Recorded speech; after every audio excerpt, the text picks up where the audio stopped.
know if it's the cooler weather or the fact that Starbucks just dropped their holiday menu, or maybe that I spent 6 hours switching out our Halloween decorations for Christmas decor yesterday, but something has me in the holiday spirit. So today we're gonna talk everything holidays at Universal. I'll be right back. Much better.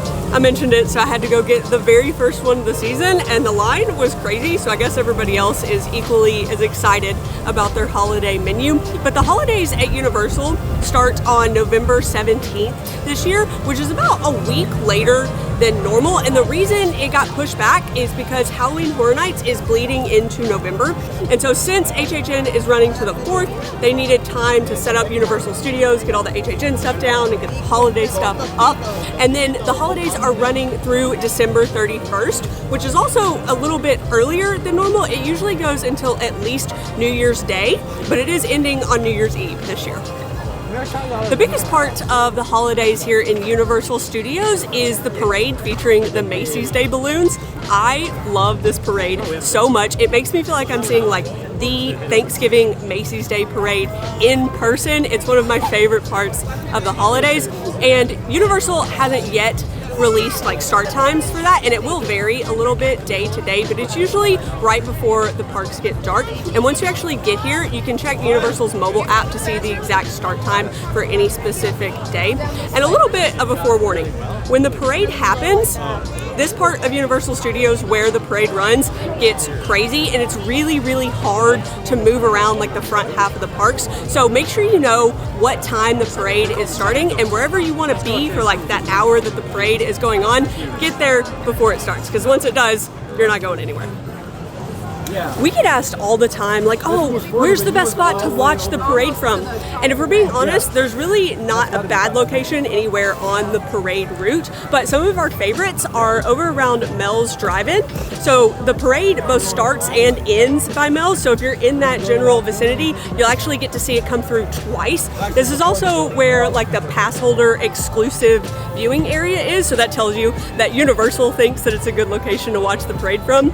And then we also like watching it over here in the New York area, specifically because this is where the giant Christmas tree is, and having that as like a backdrop for the parade is amazing.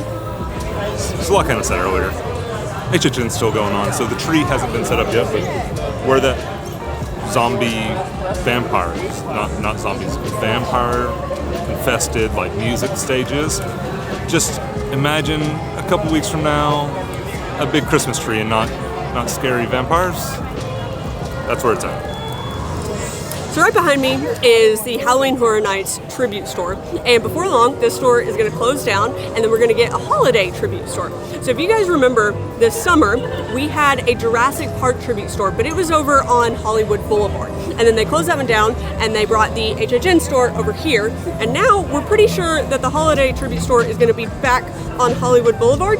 And the reason we think that is, number one, they've started building a facade in front of the same place where the Jurassic Park store was, and then also there's some Easter eggs inside this store as well. Specifically, there's some like little gifts that are wrapped like, you know, like it's a Christmas gift, and then they're postmarked to Hollywood, to Earl, which would be Earl the squirrel. So yeah, pretty sure it's gonna be back over there. With the tribute store, they usually sell some kind of souvenir that you can purchase where you take a picture of yourself and send it in, and then they make some kind of art with your picture and they hang it in the tribute store all season long, and then at the end they package it up and send it to you so you get to keep it forever. And so for the holiday tribute store, they're doing postcards that have Earl the squirrel on it. They're already selling these postcards and they're $80 pre-tax. Another popular part of the holidays here at Universal is returning this year, and that is Mannheim Steamroller. So here on the Music Plaza stage, Mannheim Steamroller has 4 days this year. It's the 2nd and the 3rd and the 9th and 10th of December. So if you want to listen to some live Christmas music to get you in the holiday spirit, this is the place to be. I just realized that I didn't just realize it, obviously I knew it, but I don't think we've ever, we've seen them in passing, but we've never sat and gotten a spot and watched it, have we? No, we're doing that this year because I am in the holiday spirit and I want to listen to some live Christmas music. I'll be honest, I googled Mannheim Steamroller. I'd heard of them when they had come to the parks, but I didn't really know who they were. And apparently they do Christmas music. Like, it's a music ensemble. They specifically do Christmas music, and they're actually the #1 best-selling Christmas artist of all time, according to Google. Like more than like Mariah Carey. I mean, or Wham. I guess they've only got like one song, but yeah. So Mannheim Steamroller has 13 Christmas albums. oh, so they just like Yeah. they just decided they were gonna like own the subject. Yeah, They were like- just like nobody has dove into the Christmas music niche. That's us. Yeah, that's their niche. Like, that's all they do.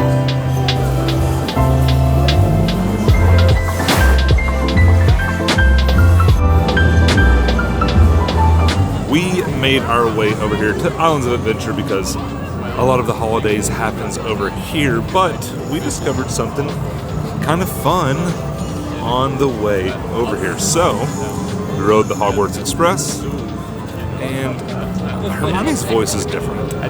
If you've never been here before, we'll say this. Hermione's voice on the Hogwarts Express was bad. I was gonna like try to sugarcoat it. It was not good. It did not sound like Hermione. I remember the first time we wrote it together, I even was like, "Who was that?" You know, because it didn't sound like Hermione. But the new one, it sounds pretty good. Like, it doesn't sound far off. There's even times that like there's a couple lines that she said where it would actually pass as Hermione from the movies. So yeah, that's fun. So I guess it's like an early Christmas present from Universal. Thanks, guys. Over here in Islands of Adventure, you're going to find Christmas decorations everywhere you look. There's going to be garland and Christmas trees, but the majority of the holiday celebrations happen in 2 areas, and that's going to be Seuss Landing and the Wizarding World. So of course the Wizarding World is already decorated. It makes those snow-top roofs make a little bit more sense, although it's still way too warm for snow. But here in the Wizarding World, the decorations are a big part of Christmas, and then you're gonna have some shows that get a Christmas layover. So specifically, Celestina Warbeck and the Banshees, which is over in Diagon Alley, and then the Frog Choir here in Hogsmeade. The only thing that changes is that instead of their normal set, they sing Christmas songs, and it's really, really cool. It's definitely worth checking out, especially the one over in Diagon Alley. It actually snows during her show, and it is so much fun to see. But the other big part of Christmas in the Wizarding World is the magic of Christmas at Hogwarts Castle Light Show. I feel like they need to come up with a name that is a little bit easier to say, maybe not like 8 words long. But anyway, we are really, really excited to finally have a Hogwarts Castle Light Show back. So they stopped doing it several months ago. So like most of the summer, we didn't have a light show, and then they didn't do the Dark Arts one for Halloween at all. So we have been impatiently waiting for this, and it is going to run every single night of the holidays. And the way that the show works is that starting at dusk, so not necessarily when it's pitch black, but when it starts getting dark, they start playing the very first show. And then the show runs every 15 to 20 minutes after that until park close. So don't worry about, being there at a specific time, just sometime between when it starts getting dark and park close, head over here to Hogsmeade and you can catch the show. Also, a little quick note, because we love you and we don't want you to be miserable like we have a few times.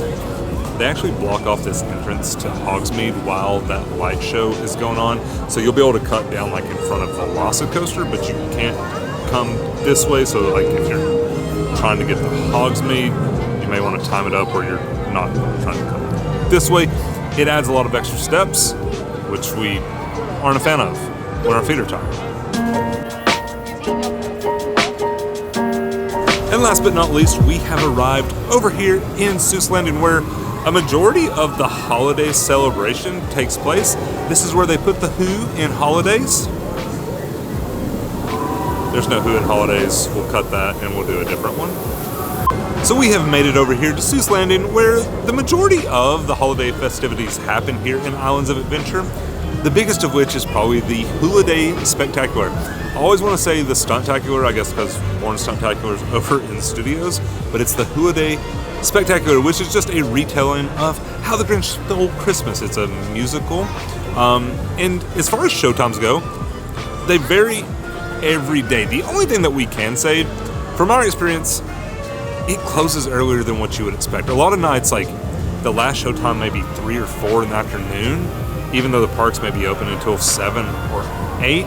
So keep an eye out on that, because we've been shocked a few times when we've come over here to see it, and the last show happened like 3 hours ago. Another part of Grinchmas is you can find the Who's running around Seuss Landing pretty much all day long. My favorite thing to do is to ask them what they think of the Grinch, because their answers are hysterical. But the great thing about everything we've talked about so far is that it's included with your daytime tickets. You don't have to pay anything extra for anything that we've mentioned up to this point, but there are some extras that you can pay for if you want. And the first one is the Grinch and Friends character breakfast. But there are a couple differences from last year. So last year this was held at Circus McGurkus Cafe Stupendous, but that restaurant is currently under refurbishment, so they have moved it to Confisco's. Last year it was also an all-you-can-eat buffet, and this year it's not.